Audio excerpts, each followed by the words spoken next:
اهلا بيكم احلى متابعين واحلى اخوات في الدنيا. الفيديو بتاعنا بقى ايه؟ بصوا كده، حاجه كده سهله كده وبسيطه، ويعني زهقنا بقى يعني ملينا، عشان حرام نقول زهقنا من نعمه ربنا. طبعا الحمد لله على كل حاجه، بس الواحد بيمل بقى كل يوم من الاكل، فقلنا بقى نعمل كده عشاء خفيف.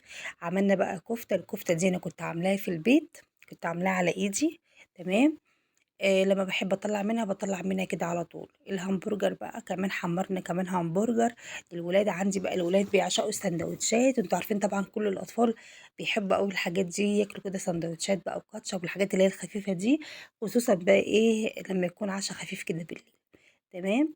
يالّا حمّرنا بقى أهوّة الكفتة، وحمّرنا الهمبرجر، وقطّعت لهم كده بقى خيار والكاتشب طبعًا ضروري، ده لازم وجوده طبعًا جنب الأكل الخفيف الحلو اللذيذ ده، والبيبسي بقى و وجبنا لهم بقى فينو وكايزر بس كده عشا خفيف كده وجميل.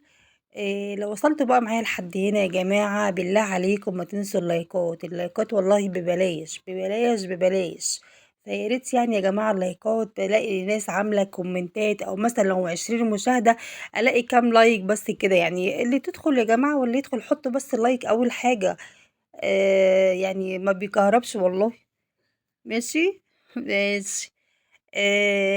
ان شاء الله، ونلتقي مع بعض في فيديو جديد. يلا باي باي.